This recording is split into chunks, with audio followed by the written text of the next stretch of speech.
to say, you know, we're doing something we believe in. And the hard thing that I was getting to is there's going to be fans of the first game that aren't going to like the second game. And that we have to be okay with that. And there's going to be people that just never played the first game are going to love the second game. And all we have to do is all we can do is be true to ourselves and keep making what we believe in.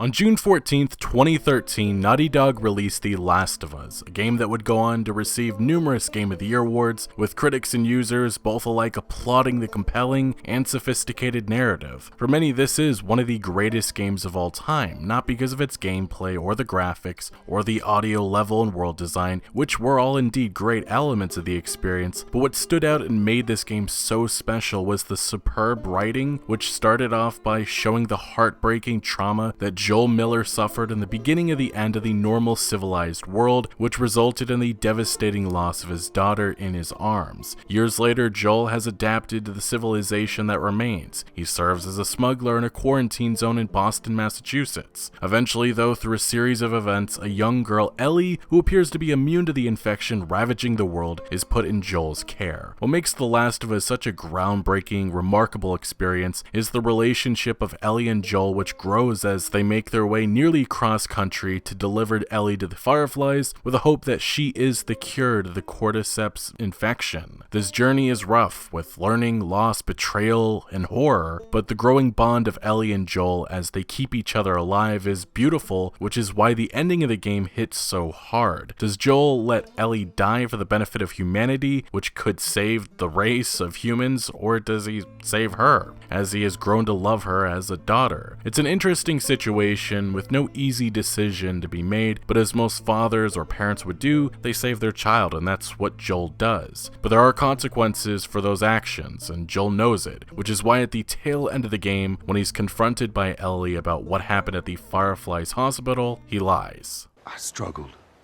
for a long time with surviving. And no matter what, you keep finding something to fight for. Now, I know that's not what you want to hear right now. Swear to me. Swear to me that everything that you said about the Fireflies is true. I swear.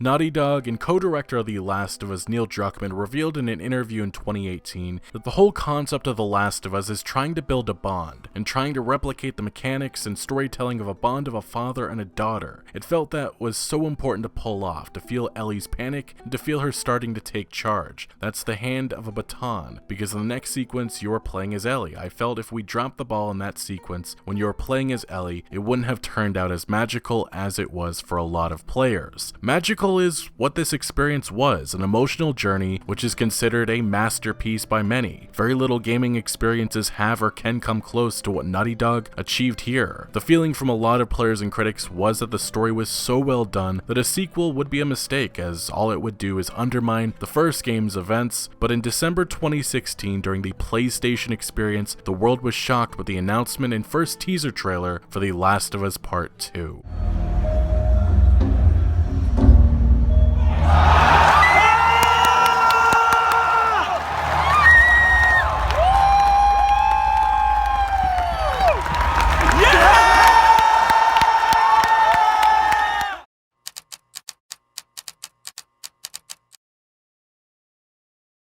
Yeah, if the first game was really like the core of it, the theme was about the love between these two characters and how we build that through story, music, interaction, gameplay, mechanics.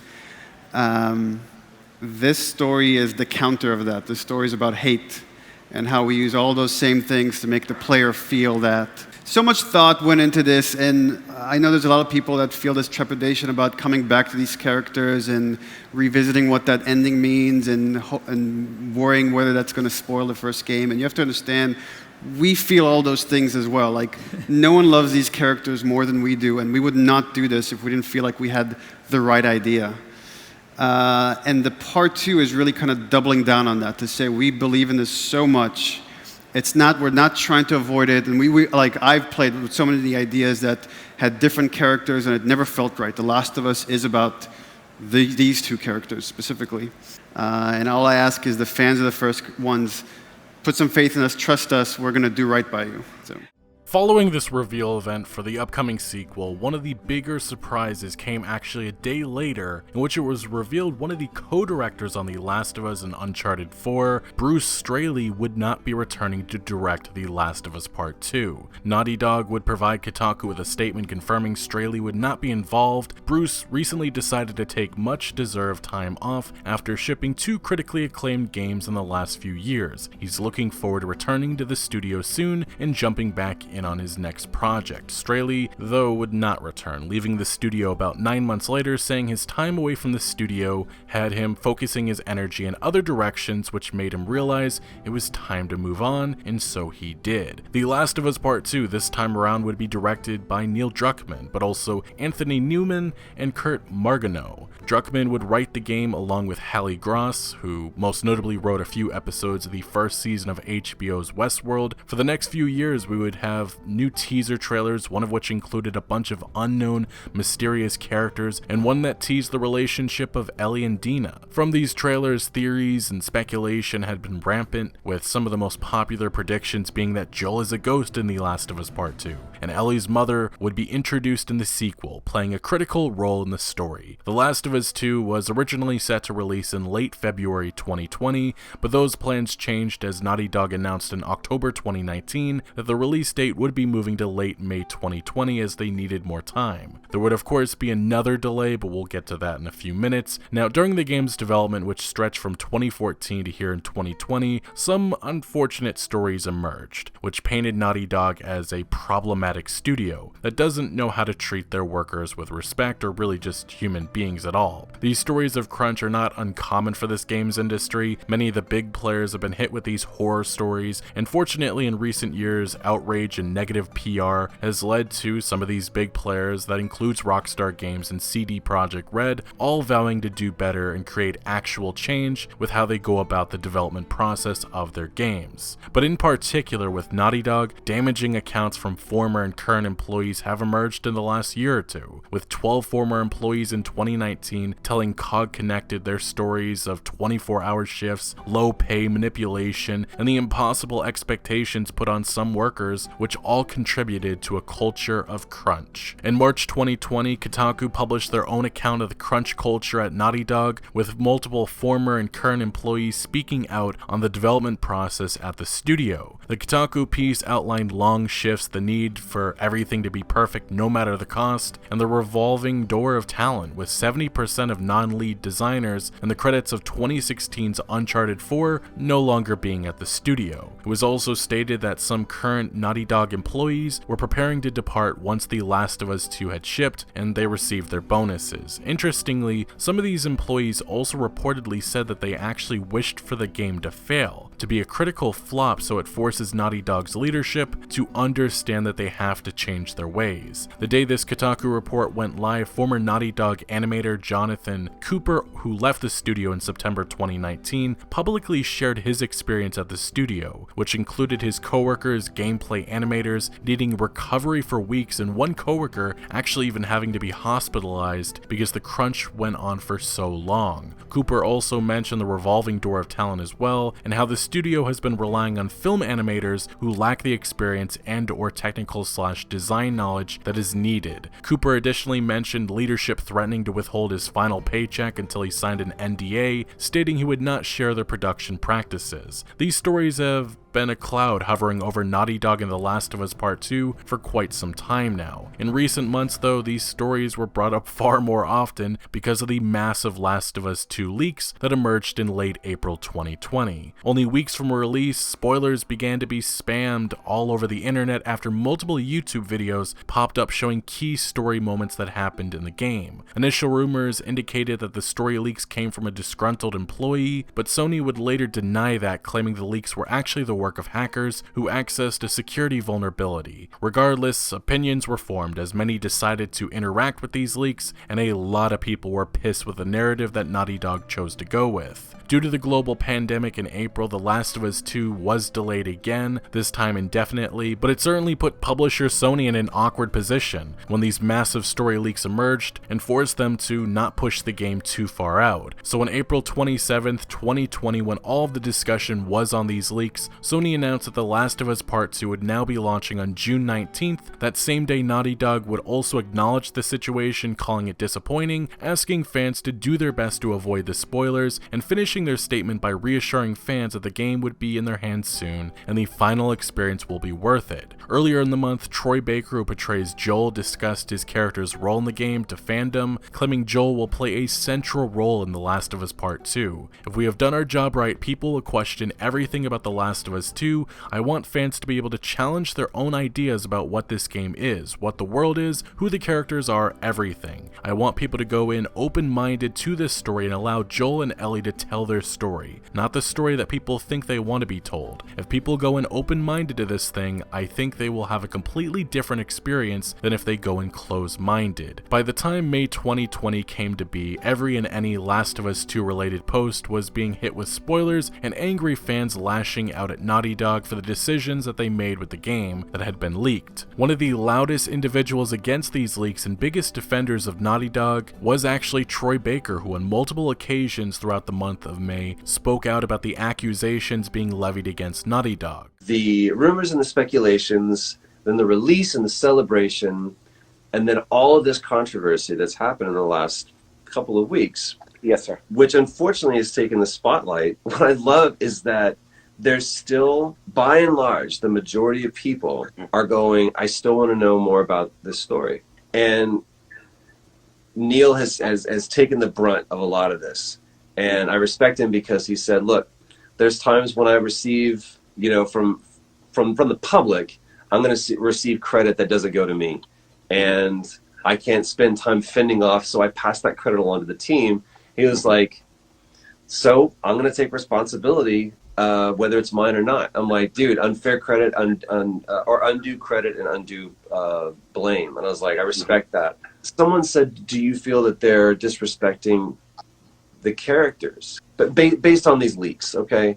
Yeah. And I said, who's potentially disrespecting the characters? The people that have spent 6 years painstakingly, talentedly, creatively, carefully curating this experience over years, or the people that, for kicks and credit, threw it out there for over a few days? I was like, that's disrespecting these characters. So, and anybody that looks at them is to me is feeding into that, because there's still so much misinformation that's out there. It's kind of funny when I'm like, is that what you think? Okay, sure.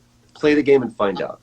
For the number of weeks leading up to the release, Naughty Dog and Sony would be hit with relentless attacks from angry fans, forcing them to turn off comment sections on most of their social media posts related to the sequel. These attacks ranged from people making fun of events that happened in the game with the use of memes. Others went so far to send ugly, vicious messages to the game director Neil Druckmann. Some called the studio out for getting political, citing a speech that Druckmann gave in 2014, in which the director gave controversial gaming figure Anita Sarkeesian the Ambassador Award at the Game Developers' Choice Awards. Druckmann, while introducing Sarkeesian, mentioned her work as a major influence on the studio's recent games. Druckmann's support of Sarkeesian has been a regular attack for years and was only amplified once various story events leaked for The Last of Us 2. Regardless, pre-release things were very heated, with Naughty Dog being under a microscope, with many looking for any and everything to criticize the studio for. Although Sony definitely did not make matters better by going out of their way to silence anyone talking about the story leaks. This included blatant DMCA abuse, as while Sony certainly rightfully took down videos including leaked material, they also did not stop there, going after various commentators who just discussed the mess of a situation, which is covered under fair use law. Unfortunately, much of games media ignored this copyright abuse and decided just not to report about it at all. On May 13th, 2020, Naughty Dog released an Inside the Story video on the official PlayStation channel in which multiple developers explained the development and narrative process of the game. Specifically though, game director Neil Druckmann emphasized their aim for the game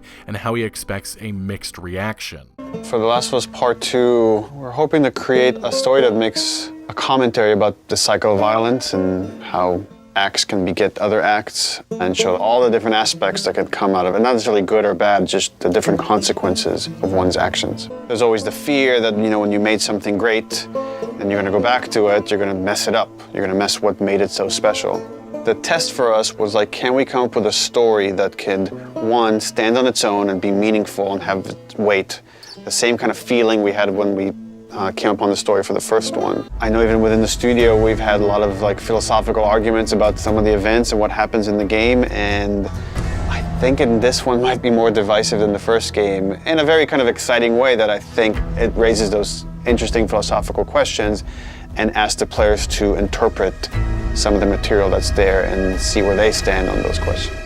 Fast forward to June 10th, 2020, just days before reviews of the game were set to go live, Wired published an interview with Druckmann, who once again stated his expectation that there are fans that will not like the narrative that they chose to go with. Druckmann cited from his hours of watching playtesters that he knows some of them did not like it and some absolutely hated it. Some of them are not going to like this game, and not like where it goes, and not like what it says or the fate of characters that they love. I'd rather have people passionately hate it than just be like, yeah, it was okay. 9 days later, on June 19th, The Last of Us Part 2 would finally release. So we finally arrive now to the most important question, one that has been met to a wide array of responses, differing perspectives, and that is whether or not The Last of Us Part 2 is a worthy sequel to one of the games that define last generation.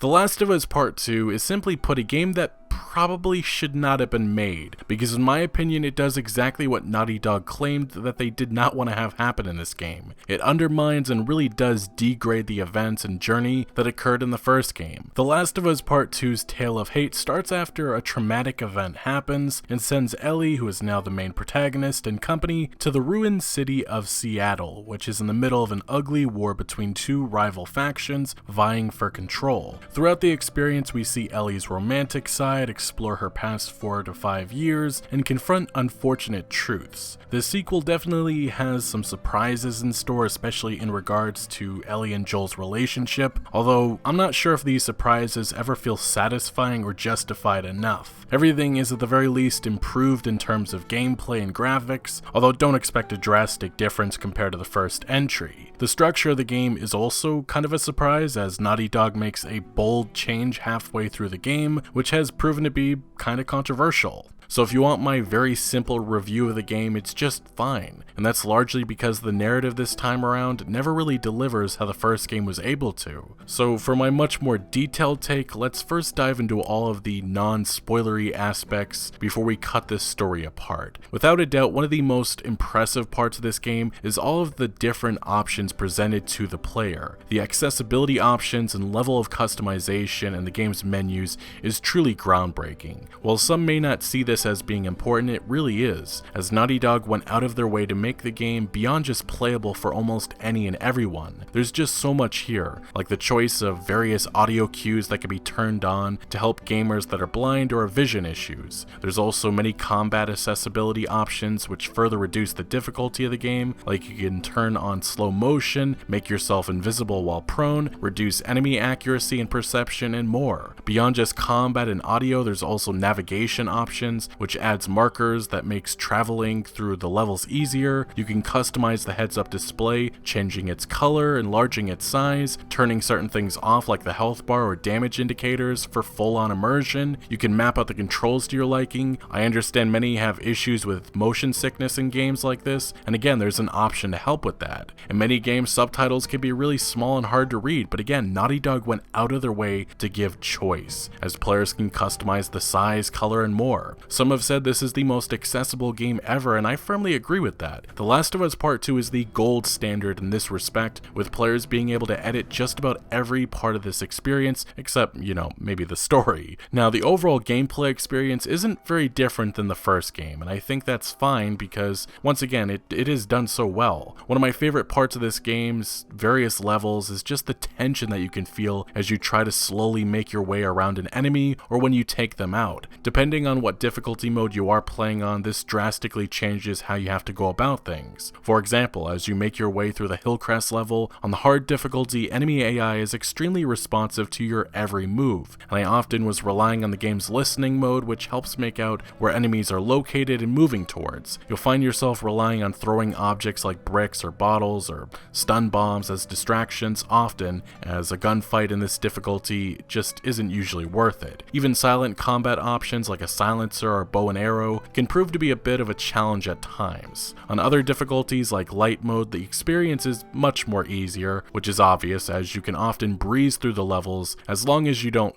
make dumb decisions. In total, there are 5 difficulty modes available with very light, moderate, hard, and survivor. There is also a new game plus mode available which can be unlocked once you finish the game's story. In terms of enemies you face, there's the usual non-friendly factions of humans that you'll encounter that come with their own unique way of going about things, like the Seraphites, aka the Scars, will make whistle callouts to your position, or just really that's their form of communication, and many of these enemies have bow and arrows at their disposal. The Washington Liberation Front, aka the Wolves, have guard dogs which can track your scent if they get close to you, forcing fast decisions and reactions. With Infected, the Runners, Stalkers, Clickers, and Bloaters are all back, but this time around there is a new type of Infected, this being Shamblers, which are probably just under Bloaters in terms of difficulty. There is additionally some other mutations, including one Abomination, but for the most part the enemies are not really that different from the first game. But I really do like how human enemies communicate their actions. So if you're in a gunfight, you'll hear them strategizing in real time their attack on you. Like if you're outnumbered 3-1, you'll hear these human enemies telling one of them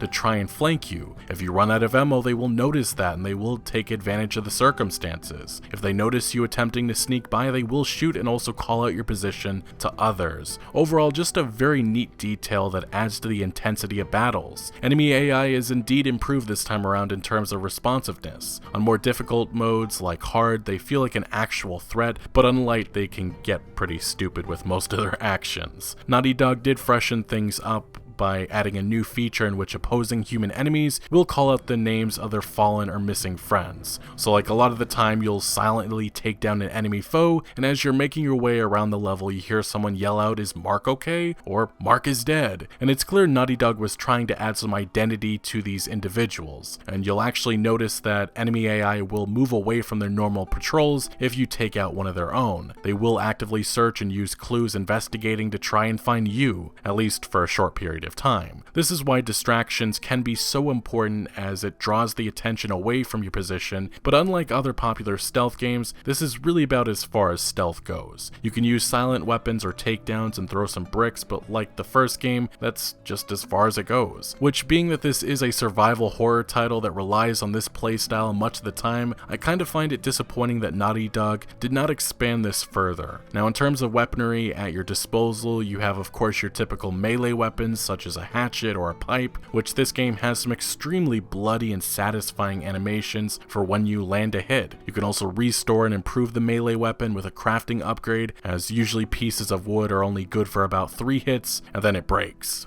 Another new feature which is added to help melee fights is the ability to dodge, which most of the time you'll find yourself timing attacks because landing a hit or not getting damaged really depends on your ability to dodge first. Besides melee, there's of course some handguns, which one of them can have a silencer attached to it. There's also the bow and arrow, crossbow, shotguns, bolt action rifle, semi-auto rifle, and a few others. All of these weapons can be upgraded at workbenches, and you can do that by collecting scrap that allows you to improve things like stability, capacity, and fire rate. I think what I found impressive or a nice detail was the actual animation that goes into these upgrades, as you can watch Ellie very quickly make the adjustments to the weapon being upgraded. One of the things that kind of drives me a bit nuts is how the best weaponry or the most enjoyable guns always come late in the game. That was the case with the first game, and it again kind of happens here. That's personally just a pet peeve of mine. There's nothing wrong with the weapons you have early on, but it certainly is not as satisfying of having a silenced submachine gun. So I guess what I really would have liked to see is more variety this time around, but unfortunately, you don't really get that. Speaking of upgrades, supplements are back, and this system has been somewhat overhauled with more detailed and extensive options available. There's also an emphasis on exploring levels, as picking up certain magazines will unlock a new skill branch, and then you'll find new holsters or straps that allow you to carry more weapons, making switching to these guns faster and smoother than having to set your backpack down and grabbing said gun out. This is especially useful in the various tense gunfights you'll find yourself in, whether that be humans advancing on your position behind an overgrown car, or the infected chasing after you in the underground dark tunnels of Seattle that only feature light from a red flare. Like in the first game, as you explore the world, you'll find crafting materials,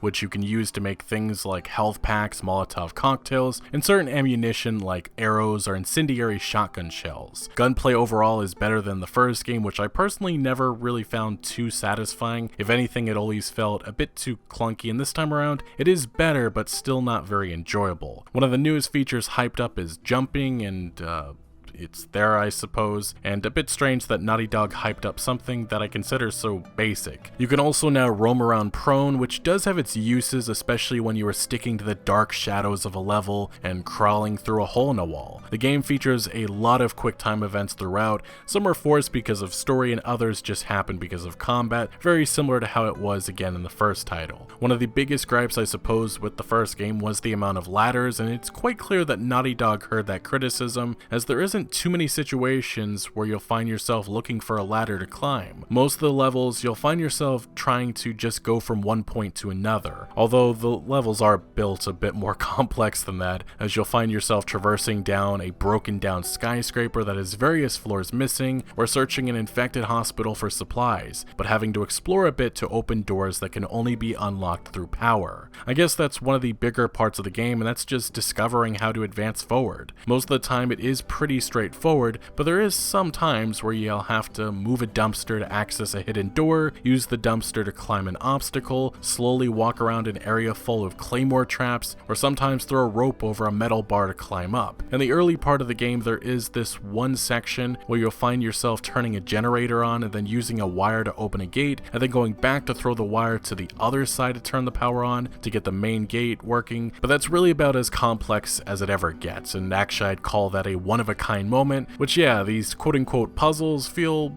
underwhelming. There is the occasional forced script events that ties directly into pushing the story forward, like early on you'll find yourself running past hordes of infected that are closing in on you, or in another situation you'll take part in a shooting gallery of sorts in which the WLF will be chasing your car and you'll shoot endless amounts of bullets at them that just emerge from nowhere. Maybe I'm getting a bit too nitpicky, but I did find that moment a bit comical, but hey, this is still just a video game. Despite that though, I've already made a few mentions to the overall level design, and it's absolutely one of the best parts of the game. While the first game gave you a decent amount of avenues to go about moving around a level, this time around there's just a lot more freedom with how you can go about sneaking past a group of scars, whether that be traversing through broken down buildings, which often have holes in the walls, or tall grass, which is your best friend for stealth takedowns when out in the open. Next though, let's touch on audio design, which is once again phenomenal.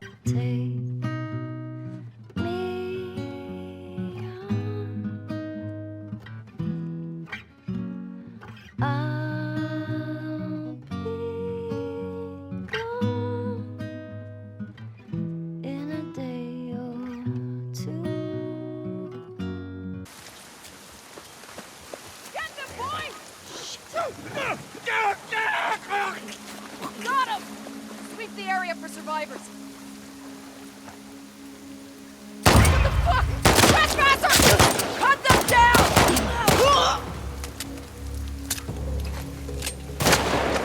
Chris! Fight them! All right!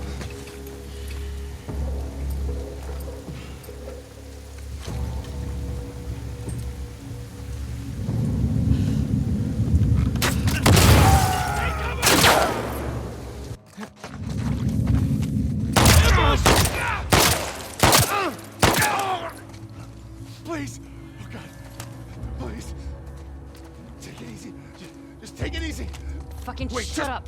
Wait! Alright, just... You don't have to do this! No, please! Ah! God damn.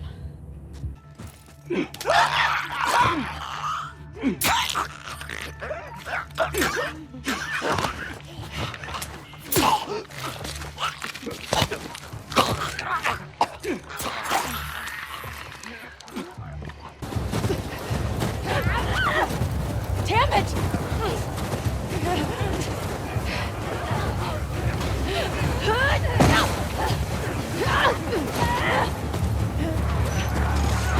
Get away.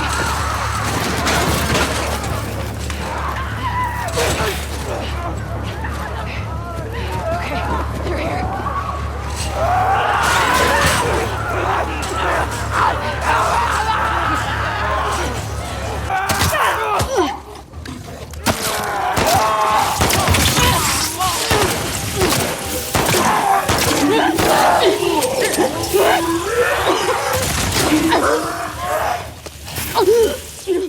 Perhaps one of the more underappreciated aspects of really any game is audio. Getting that right is important and can make encounters that much more tense or emotional. Ellie sitting down in a theater or walking into a music store and playing the guitar is also so well done, as you kind of get insight into her feelings and the emotion that she is experiencing, whether that be anger or love. As I hit on earlier, stealth has improved just because of sound, whether that be you silently walking around a clicker or shambler to accidentally stepping on a broken piece of glass and hoping that they did not hear that. You definitely feel claustrophobic in some of these levels. But I have some other thoughts on stealth that we'll get into in a minute, but overall, Gustavo Santaolalla, I probably said that wrong, I always pronounce these names wrong, the musical composer once again delivers big time. Arguably, The Last of Us Part 2 is the best looking PlayStation 4 game yet. There could be a case made for Horizon Zero Dawn, but the environments are just so well crafted, and I found myself quite often just stopping to appreciate the beautiful overgrown buildings of Seattle, or the snowy town of Jackson. There's a great deal of variety here, as you'll find yourself in a dark underground tunnel surrounded by the infected, or riding on horseback as the sun comes down, or sneaking through grass as rainfall pours down, or making your way through a blizzard with little to no idea of where you are, or even more simply, exploring broken down abandoned houses that show their age. It's truly remarkable the amount of detail that went into these environments. Like, of course the textures are great, but even the physics of rope and wire is phenomenal and groundbreaking. Or in a cutscene when Ellie takes off her shirt revealing her bruised and bloodied body. The realistic appearance of that shirt coming off is just such a small but impressive detail. Talking graphics, there also has to be an acknowledgement made of facial animation and how realistic they look. Some games have struggled with this in recent years. Some have excelled, and Naughty Dog definitely excels with showing realistic expressions. Beyond just that, when Ellie interacts with Dina, you can see her breathing in and out the cold air, or when Ellie goes for a swim, you can see the water dripping down her face. Now, diving a little bit further into the actual world, at one point the game toys around with a semi-open world section of sorts, which I thought was interesting, but that's very limited and really serves the purpose of getting you used to the gameplay mechanics in the world. As is with most of the locations in the game, you'll find collectible cards or coins and notes full of information/stories, some of sad tales before and after the infection, some of locker combinations which unlocks gear. Specifically though, at one point when you first arrive to Seattle, you have the option to go and explore a bank, in which you'll encounter some runners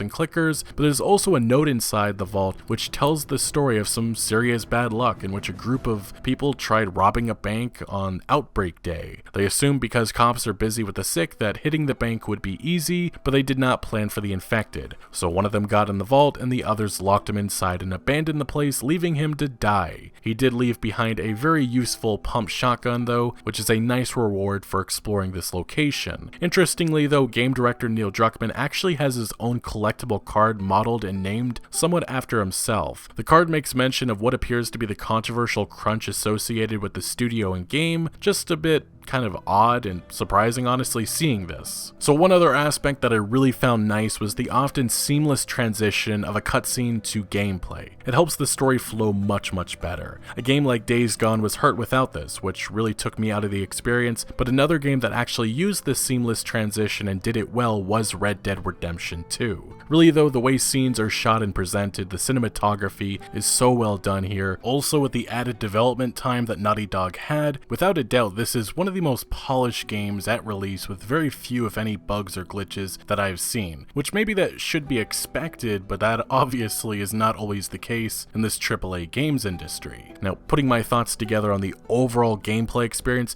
if you enjoyed The Last of Us gameplay, you'll enjoy this. If you did not, well, it really is more the same. I was personally never a huge fan of The Last of Us gameplay. It certainly wasn't bad, but it was just fine. For the sequel, I share that same opinion for the most part. Actually, another Sony game I played recently was Days Gone, and this may prove to be an unpopular opinion, but I found the gameplay experience far more satisfying with that. Stealth, which is the primary encouraged way of going about combat, while improved, stealth still doesn't feel as good or as smooth as it does in a game like Deus Ex Mankind Divided or Metal Gear Solid 5 or really most Assassin's Creed titles. Almost every aspect of The Last of Us 2 has seen improvements, but in some areas it just doesn't feel enough. In particular, I would have preferred seeing gunplay overhauled, as it does feel a bit dated, but what for sure deserves to be praised is how Naughty Dog once again creates one of the most gorgeous games ever, featuring top-notch environments, detail, atmosphere, physics, animations, graphics, levels, performances, and music. Finally though, let's now advance to the main driving force of the game, and that is the characters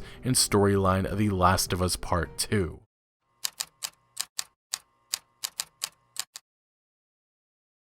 You know, I really do love a good revenge story, but this is just not that. This is a 10-hour game dragged on for another 10 hours with content that feels similar to an optional standalone DLC that expands on the main story. To do this justice, there's just no way of not talking about spoilers, so let's get to the beginning of the game, and one of the big lies or things I really am starting to hate from this entertainment industry. See, when Troy Baker claimed Joel played a central role in the game, he's not necessarily lying, I guess, as he serves as the main driving force for Ellie and Tommy, but Naughty Dog giving him the Terminator Dark Fate John Connor treatment really did not anger me, but it just annoyed me. Thinking about this more, this is actually worse than Dark Fate. It's like having Mackenzie Davis's character in the film going to the past killing John Connor, and then the rest of the film trying to humanize and understand the decision. Years ago, right after the release of the first game, Naughty Dog floated the idea of doing a sequel without Joel and Ellie, and I kinda wish now that they would have chosen to go that route.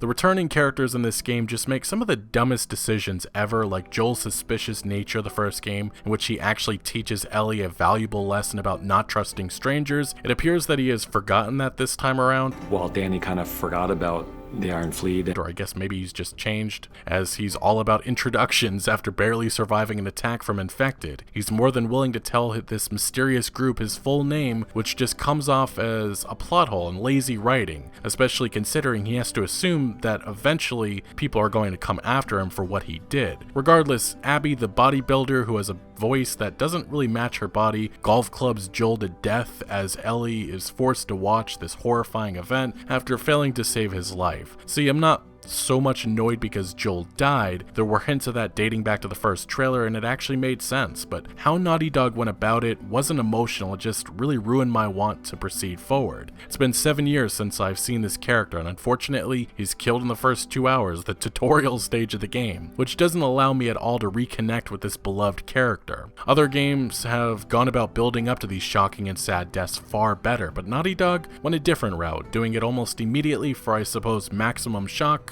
I guess. Hell, at that point in the story, I think Ellie and Joel had maybe one conversation together, which is disappointing because based on the marketing, I was misled to believe that this was another adventure of these two characters together, which clearly it wasn't. Some of the trailers and images were also edited to make that seem like what was happening. Regardless, that's where the revenge story for Ellie begins, and it takes us to Seattle, Washington, because for some reason, they kept Ellie and Tommy alive, even after Ellie screamed that she would kill them all. Additionally, again, for some odd reason, this mysterious mysterious group was wearing their Washington Liberation Front patches on them, because I guess reasons. Anyway, we see Ellie and Dina connect as they make their way to Seattle together, Dina serving as Ellie's love interest. Eventually, Ellie slowly but surely starts tracking down these WLF members that killed Joel, and she makes them pay. But part of the early mystery or question is, where is Tommy, as he left before/without Ellie and started tracking down these WLF members that killed his brother. Ellie and Dina do come upon some of Tommy's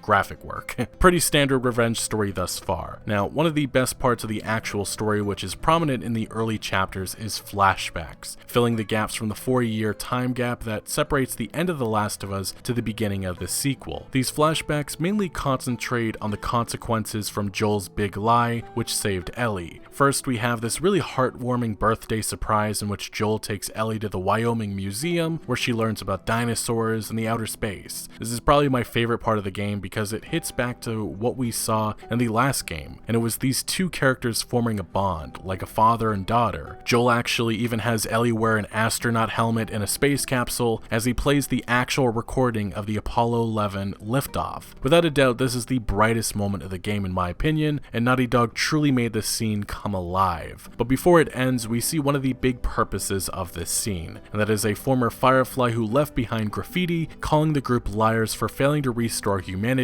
which was one of their promises. As Ellie advances, she eventually finds the Firefly's dead body, in which a letter is left behind, revealing this soldier offed themselves as the group is now disbanded and they cannot live with what they have become in this world. That really sets the tone for those flashbacks as they advance in time, leading to the start of the game. We discover that Ellie does get curious, wondering why nobody else immune has been found and why Joel took her away while she was unconscious from the hospital. Joel again lies, holding onto his secret, but eventually Ellie couldn't let it go, so she returns to the hospital in Utah and finds out the devastating truth. These are the moments that really make this game's story interesting and compelling, helping it stand out a little bit. It's just so unfortunate we don't get more than that. Ellie for a long time feels betrayed by Joel and is angry with him, which gives some context to the beginning of the game where you can just sense that all is not well between the two. Anyway, now I think it's best to talk about what I think really destroyed this experience and why I'm honestly not sure it was ever smart to continue this franchise. So, Abby is the new playable character. We're with her a lot of the game. At the beginning, we spend time with her, traversing and getting introduced to various gameplay mechanics as she makes her way around Jackson, Wyoming. For some time, it's a mystery of her group's intentions, but suddenly we find out that her father was the surgeon that was trying to save humanity and evil Joel killed him to save Ellie. Much of the time we spend with Abby is trying to humanize her and make us understand her reasoning for revenge, which I suppose makes sense, but it just never works, as she's, at least for me, just an extremely unlikable character. The story hits its climax with Ellie being held at gunpoint after Abby teleported across the map, because Ellie for some reason left a map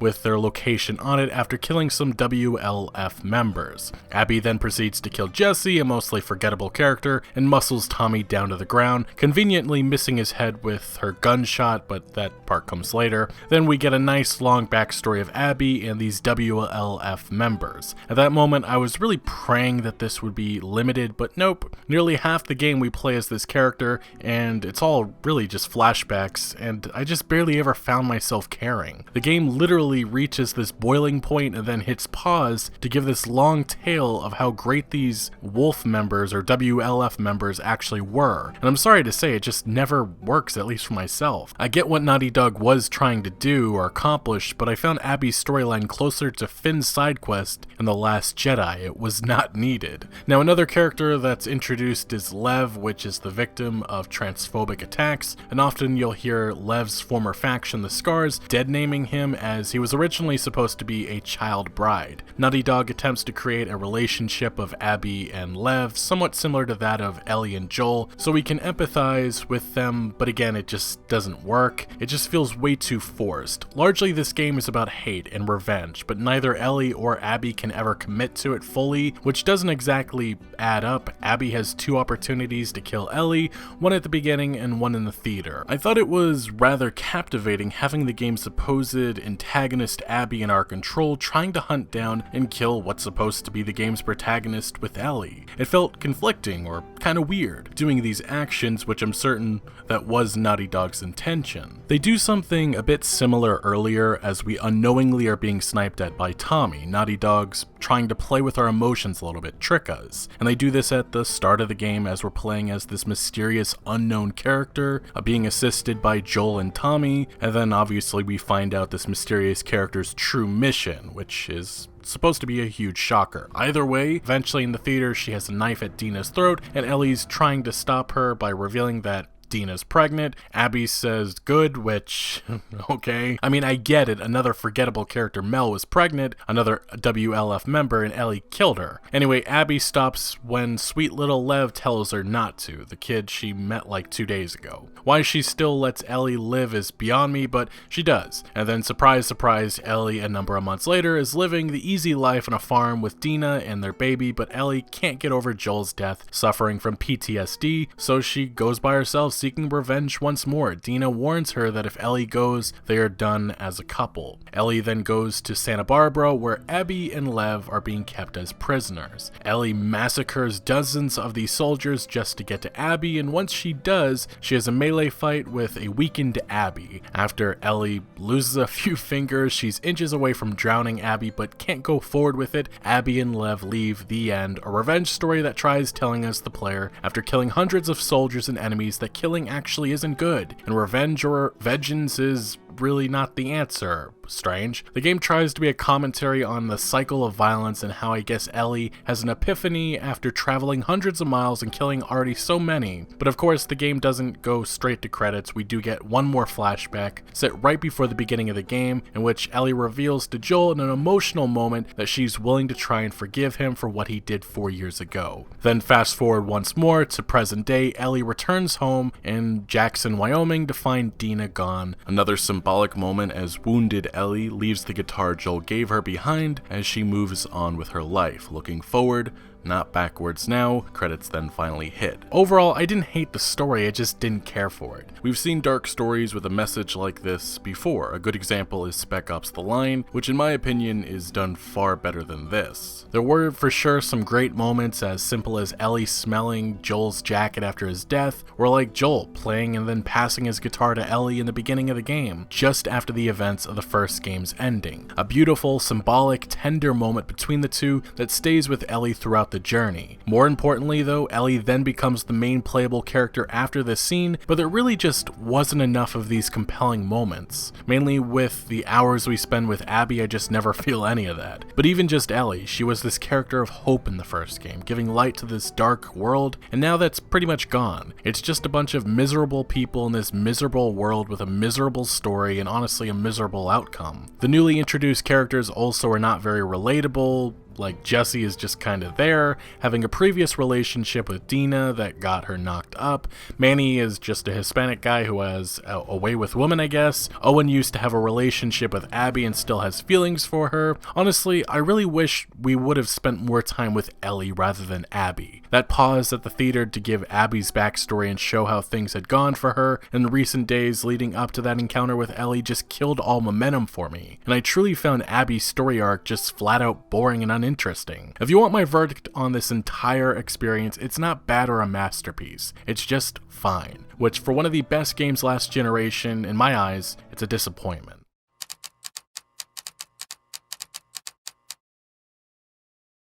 See, there's a sequel. Wasn't as good.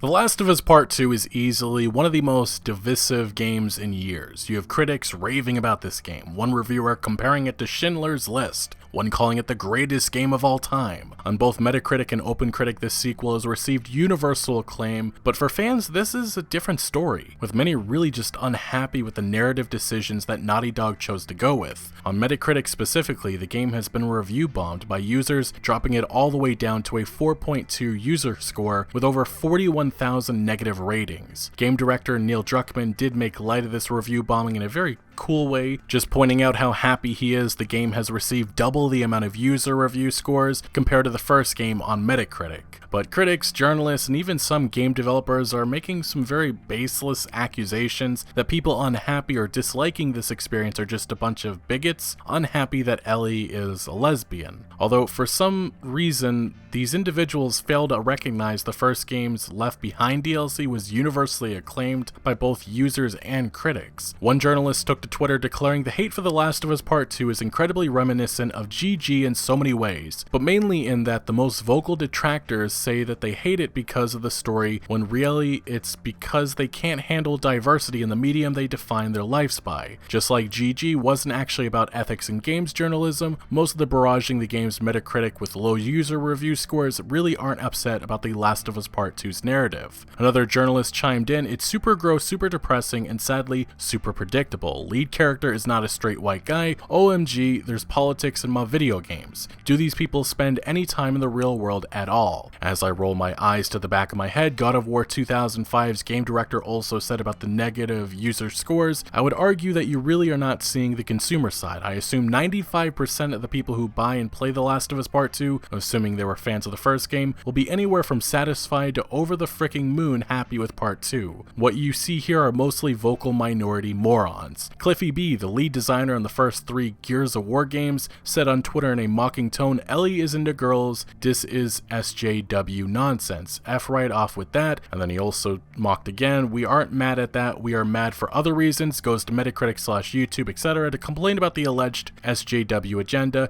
Game's apparently a masterpiece. Which Cliffy B is not wrong with those getting upset about Ellie's sexual orientation. That's not new news. That was already explored in the Left Behind DLC. But nobody is really saying that as far as I've seen, and focusing on that stupid criticism takes away from the real issues people have with the game. Many streamers such as PewDiePie and XQC, as well as popular YouTubers such as Angry Joe and SkillUp, have been critical of the experience. On Twitter and Reddit, you have many absolutely livid with what Naughty Dog produced. There's tons of memes mocking the key moments of the game, such as Joel's death and Abby's very adult scene. Upset fans have even started a petition demanding the sequel be remade, or at least the storyline. So far, it has close to 15,000 signatures. The conversation surrounding this game has already reached a point of exhaustion, and for years you will see this game debated just like other controversial pieces of entertainment, whether that be Game of Thrones Season 8 or the recent Disney Star Wars trilogy of films. I made a prediction weeks ago that this would be a controversial release, and I certainly was not wrong. Fortunately though, all of these heated opinions on The Last of Us Part 2 has not hit the game's sales, as it has been reported that the game is currently the fastest selling boxed PlayStation 4 game in the UK ever. Additionally, Sony has reported that The Last of Us Part 2 has sold 4 million copies, which makes it the fastest selling first party PlayStation release ever, and there's also been reports of strong sales in Japan, which, considering this was a highly anticipated title and the lack of entertainment being released due to the ongoing pandemic, it should not be surprising to see this game do so well. I'm not entirely too sure if there ever was a movement to boycott The Last of Us Part 2, or if this was just a narrative invented by games media, but regardless, I think I just am glad to have at least experienced this game for myself. It's just unfortunate that the sequel did nothing for me. One can assume based on how the game ends that it's very likely that the Last of Us franchise is not over, and it's very likely Abby and Ellie's past will reconnect once again, with the Fireflies teased to be returning after Abby makes contact with the faction near the end of the game. But for now, I really am okay with saying goodbye to this franchise, as this roller coaster has just left me underwhelmed, and I know the already exhausting divisive fan outrage will erupt soon when The Last of Us 2 inevitably gets showered with awards, maybe even down the road when The Last of Us Part 3 gets teased. But was The Last of Us Part 2 a mistake or a masterpiece, or just alright? Opinions seem to be drastically different on that question, but for now, let me know your thoughts on this experience down in the comment section below. But thank you for watching. Make sure to leave a like if you did enjoy this video, or if you found any informative value, and make sure to follow my other social media accounts for updates on new videos. Links are always down the description below. I'm most active on Twitter, giving opinions on news that I do not always get into video form, so make sure to follow me over there. Big shout out to my Patreon supporters who make this content possible, and I'll also check out my Discord for all sorts of conversation on games. And again, thank you for joining. Consider subscribing for more videos like this, and I'll see you later.